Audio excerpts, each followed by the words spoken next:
In a rare and revealing moment, Hunter Biden speaks out, not only to defend his father, but to confront members of his own party. From George Clooney to top Democrats, he names names, questions loyalties, and pushes back.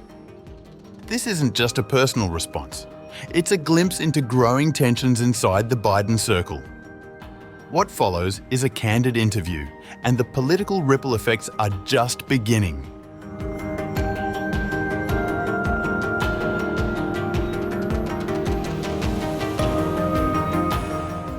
In a notably candid interview with Andrew Callaghan, aired on YouTube's Channel 5, Hunter Biden confronted some of the most prominent critics within the Democratic Party, accusing them of undermining President Joe Biden in the lead-up to the 2024 election.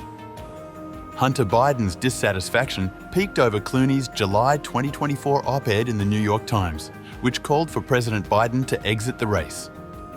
What do you have to do with anything? Why do I have to listen to you? What right do you have to step on a man who's given 52 years of his life to the service of this country and decide that you, George Clooney, are going to take out basically a full-page ad in the New York Times to undermine the president at a time in which, by the way, what do people care about the most? Why do you think that the Republicans have an advantage over us? Because they're unified. They will go along with anything. I wasn't asking anybody to go along with anything. I was asking people to go along with this. The most successful administration in my lifetime. The interview traversed several personal and political topics. Hunter Biden offered insights into his history of substance abuse, his recent criminal convictions for gun-related charges and tax evasion, and the profound loss of his brother, Beau. Yet, his primary focus remained on individuals and factions he believes contributed to Democratic defeat. In addition to Clooney, Biden criticized CNN host Jake Tapper, popular left-leaning podcast Pod Save America, and senior party strategists such as David Axelrod and James Carville. Biden also named senior White House advisor Anita Dunn, among those he felt abandoned his father in a critical moment.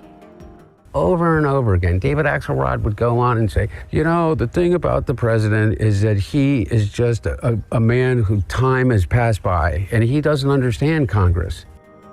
Hunter defended his father's capability, arguing that many within the party acted opportunistically during Joe Biden's bout with COVID-19 in July 2024.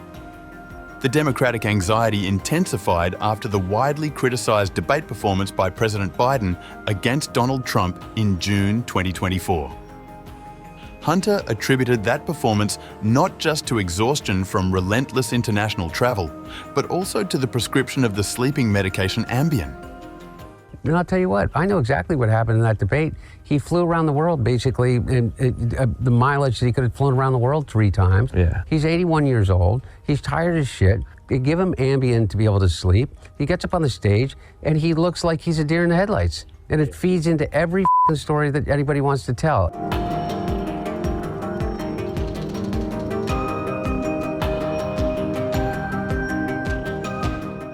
The debate over President Biden's mental acuity accelerated after Clooney penned his op-ed suggesting the president was no longer the man he had known for decades.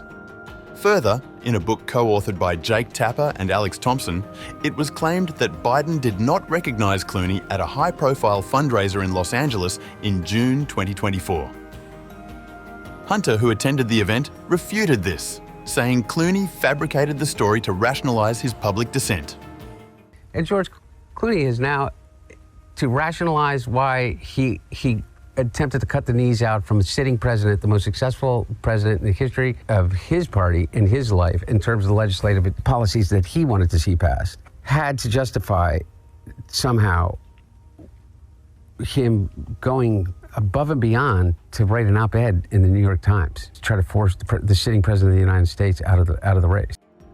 Hunter Biden, recently pardoned by his father after convictions for gun charges and tax evasion, has pushed back against renewed political attacks. In a frank interview, he expressed fear for his family's future as Donald Trump hints at potential prosecutions against the Bidens. Hunter defended his sobriety, insisting he hasn't used drugs or alcohol since 2019, and strongly denied involvement with the bag of cocaine found in the White House in 2023. Calling the claims baseless.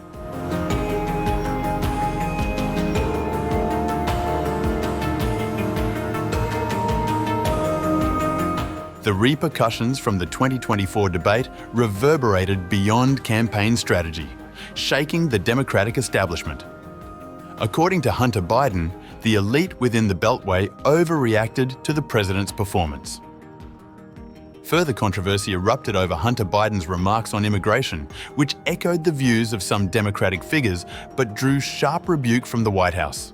A White House spokeswoman responded pointedly, connecting the president's immigration policies to national security and crime. A CBP agent was just shot in the face by two criminal illegal aliens that Joe Biden let into the country, but Hunter is more concerned about who is going to clean up his hotel room after his benders. She went on to critique what she characterized as callous, self-interested maliciousness from the entire Biden crime family, attributing Joe Biden's record-low approval ratings in part to such attitudes within his circle. Immigration policy has remained a contentious issue, with the administration ramping up enforcement and offering incentives for self-deportation, even as the labour shortage in certain industries continues to be cited by Democratic leaders as a rationale for more permissive policies. Through his interviews, Hunter Biden painted himself as both witness to and participant in the tumultuous final years of the Biden presidency, defending his father, sparring with former allies, and, at times, revealing the personal cost of life under the scrutiny of American politics. His comments have provoked renewed debate over loyalty, party unity, and the boundaries of public criticism within political families and parties.